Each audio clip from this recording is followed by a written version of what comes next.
Hi, y'all. Welcome back to Samantha's Beauty Confessions. Today, we are doing a Q&A episode, or I guess I'm doing a Q&A episode, and I'm going to be answering the remaining questions from the question box I posted over the summer. I've done an episode already where I did more of the personal questions, but today we're going to do more of the business questions. And what I've done is I've divided this into two categories. So on today's episode, this is going to be all about career advice, personal experiences, and just like the client experience as a whole. And then on next week's episode, I'll be back with part two, which is more like business advice, Instagram tips, content creation, and all of those things. So let's go ahead and get into part one. Now, if you see me looking down, if you're watching this on YouTube, my questions are in front of me. I have a pretty good memory, but it is hard for me to remember all of the questions and talk at the same time and have to look at the camera. That's just too much for my overstimulated brain. But that's what I'm looking at if you see me looking down. So question number one is, do you have any crazy stories from beauty school or early in your career that you still think about today? And there were two things that came to my mind. The first one, I don't want to get into too much detail on just because I know that it's a topic that not a lot of people probably care about. But when I was in beauty school, I actually was the person who took all the pedicures. Okay. For some reason, feet don't bother me. And the people I went to school with, they did not enjoy doing the pedicures at all. And so I would take them in hopes that when something I didn't like to do, such as like a perm or a men's cut, I guess, when those things would come in, I was hoping that my classmates would return the favor and take those services so I didn't have to. So that was just kind of my little strategy with that. But one day I got notified that there was someone there for a pedicure. And I was like, okay, great. I started setting everything up. I go up to the front. I get this sweet little older lady. She's probably like 85 years old. And we go back and sit down. And y'all, she was telling me the whole way back, like, I'm so sorry about my feet. They're horrible. This is embarrassing, all the things. And I was like, there's no way. Like, she is such a cute little woman. Like, there's no way. But when I took off her shoe and her sock to do the pedicure, I was so shocked to see that her toenails were so thick, number one, but they were also so long that they were like curling under. So that's why I said I don't want to go into too much detail because y'all probably don't care to hear it.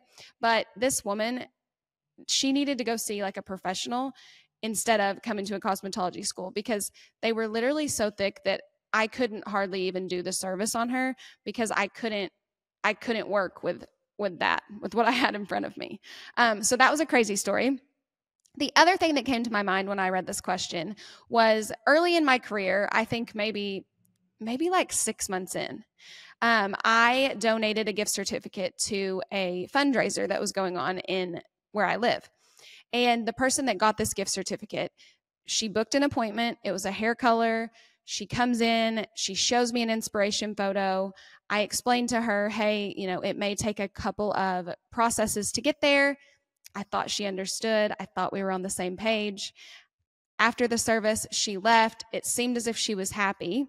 And then a couple of days later, I got a text message from her that was saying she wanted her hair to be lighter, which I thought we'd already talked about, but I informed her like 100%, I agree, it's going to be a process, all the things.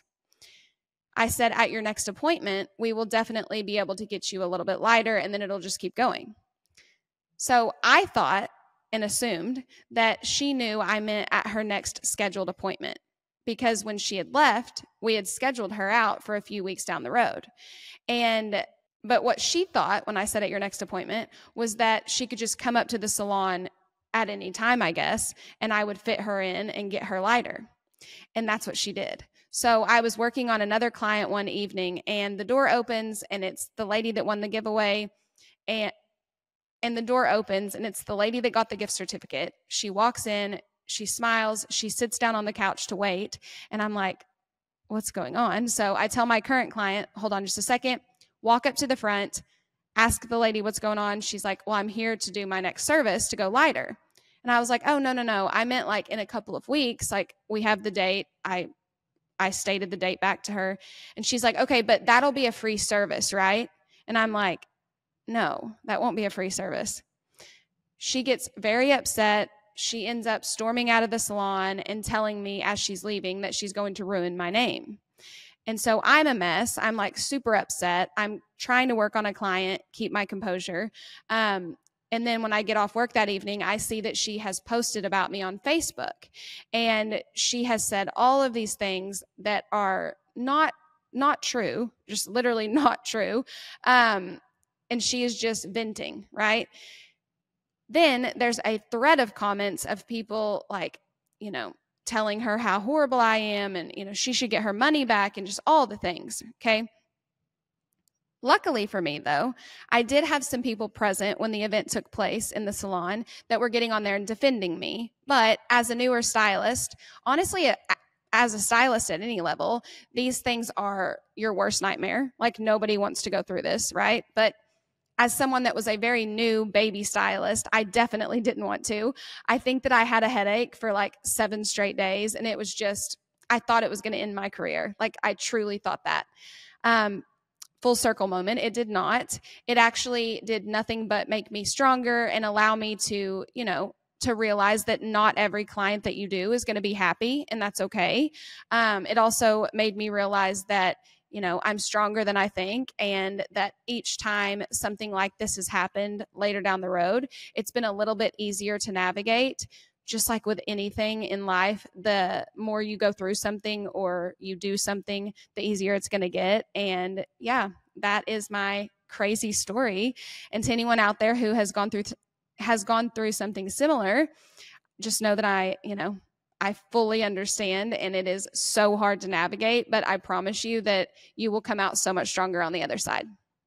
Question number 2. What's something that a stylist may not have thought about that could enhance the client experience? So I have to take a little tip from my friend Sam Bia to answer this question.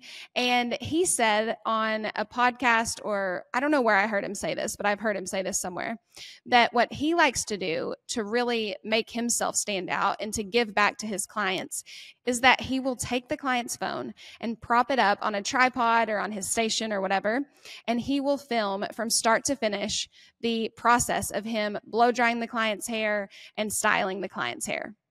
That way, the client has this video on their phone and basically has this personalized tutorial on how to create that salon, blowout look at home. And whenever I heard him say this, I was just like, wow, this is so genius, because number one, clients want to know how to style their hair. I think that as stylists, we sometimes just think that they already do know how because we know, but really they don't. Product knowledge is something that clients love to get from us, and this is taking it a step further than that. Okay. And it's really allowing them to feel special and valued and just seen. And when they get home, they have this video forever that they can rewind and pause and, just watch as many times as they want. And when they're struggling with a certain position of holding a curling iron, they have you explaining that back to them. And I'm telling you, this would make me as the client feel super special. I actually need to have Tammy set up a phone when she styles my hair, because she does it much better than I do. And then I'd always have that to look back at. So as I'm speaking, I'm just getting these ideas in my brain. But at the end of the day, it's just something so small and something that doesn't take up any extra time for us, but means the world to the client. And this is going to stick with them forever. It's going to make them appreciate you so much. And it's going to, again, make them feel super valued. Question number 3. What is your opinion on discounted services? Now, I kind of have a couple of answers with this one. This is kind of a tough one to answer just one specific way, because there's so many situations and scenarios that could play into this. But overall, I don't think that you should get into the habit of discounting services. Okay. I think that, when you very first get out, you have to be firm on your prices, and you have to stay that way, because if you don't, it's kind of like a slippery slope, However, I do think that there are times where you can offer promotions or incentives or discounts or whatever that are acceptable. For example, if you are a newer stylist and you're trying to fill your books up, I think that this is a perfect time to run like a short promotion, maybe like 2 weeks, a month at most, where if clients book with you during this period, they have a discounted price. This is going to encourage booking quick and early, and that's going to fill your books up in the beginning. Another time that I think discounting services is acceptable would be if you are trying out a new technique, like extensions, for example, or if you are wanting to do this crazy transformation and you're really specific with the type of hair, color and texture and all the things that you want to have sitting in your chair. I think this is a great time to offer a discount because this is going to be kind of like an all-day thing. And you can't exactly expect somebody to allow you to do whatever you want to their hair and be okay with sitting in your chair all day long and still have to pay full price. So again, it's just kind of situational in my opinion. I do think that you obviously have to take into consideration, like, you don't want to be out any money. So if you are offering a discounted price on like extensions or something, maybe just charge them for the actual hair that you'll be using, for the color that you'll be applying, or whatever your product cost is. Always make sure that you're charging that, because you never want to go, in the hole on something like this. They will be happy with just paying that price, trust me. And that way you're not like building resentment and, burning yourself out because you are losing money in the long run. So I know that, this answer was kind of vague, but I think it truly depends on your current situation, where you are in your career, where you're trying to go, what you can afford. There's so many factors that play into it. Question number 4. Do you have any advice on what to do when you feel overwhelmed? And this question, like, 1,000,000% I can relate to this. I feel overwhelmed all the time. I think we all do, right? Like, we're all so busy, and hairstylists specifically, we wear so many hats. We have so many things to do, and it just feels like there aren't enough hours in the day, right? But overwhelm usually stems from something a little bit deeper than just having a lot on your plate. And for me personally, my overwhelm usually stems from improper planning, from not wanting to take the time to sit still and to figure out everything I need to get done and to break it down into bite-sized pieces of how I'm actually going to do that. So what I like to do is I like to keep a running list on my phone of things that I need to get done. But when I look back at that list, that creates overwhelm in and of itself, because it's just like never ending, And when I feel overwhelmed looking at that list, I don't want to do any of it, right? Like it doesn't seem doable. So what I do is I will pick a couple of things off of that list, and I will break them down into smaller tasks of how I'm actually going to achieve that. And once I have it, drawn out, mapped out in front of me, I'm able to feel a lot more encouraged to do the thing, because I can see the actionable steps that I need to take to get there. It doesn't feel as daunting as looking at a list of, 100 things in front of me to just see, 1 to 3 things with subcategories underneath, like check marks underneath of how I'm going to get there.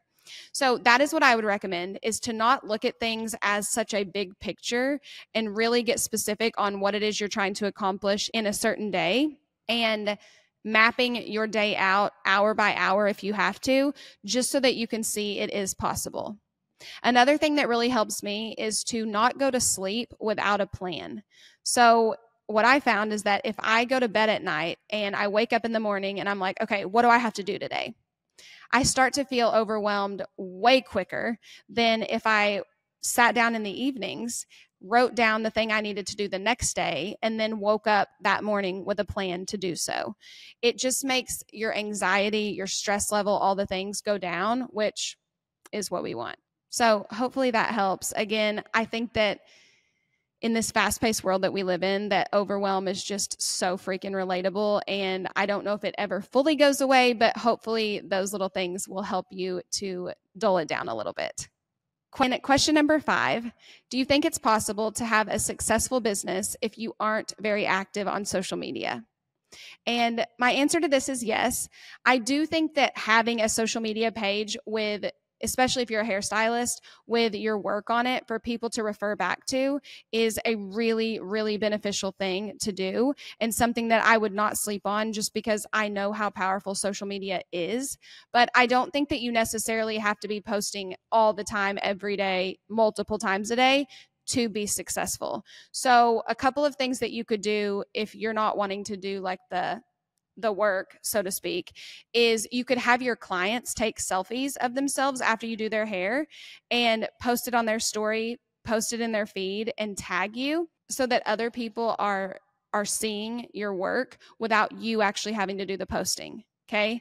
Make sure though that you have these clients tag you so that it is able to be like shared on your page, and y'all could even collab if you wanted to, something like that, so that you're getting the benefit of it. You could also offer incentives to your clients to where if they send you somebody, then you will give them a discount on their next service. You could even offer a discount to the person they send you. This is going to create more people coming and sitting in your chair. You could also, if they send you so many clients, you could give them, maybe a curling iron or a flat iron or whatever. Obviously, this would have to be more than just like one client because you want it to make sense for your business. But if someone's out there like marketing for you, by all means, give them something in return for doing so, because it's a win for everybody, right? And again, going back to a question from earlier, our clients want to feel valued. And so if they're out doing things for us, we want to be able to give back to them in a way that makes them feel special and pushes them to continue marketing for us. But I 100% think you can be super successful without being, all about social media. And I know that people are getting fed up, for lack of a better term, with having to post all the time, myself included. So just give yourself permission to not feel so pressured. I know that's easier said than done, but there were successful hairstylists before social media ever became a thing, and it is possible. You just have to get creative with it. Okay, and that is the last question for today's episode. I hope that these tips were helpful, and I will be back with another Q&A next Monday.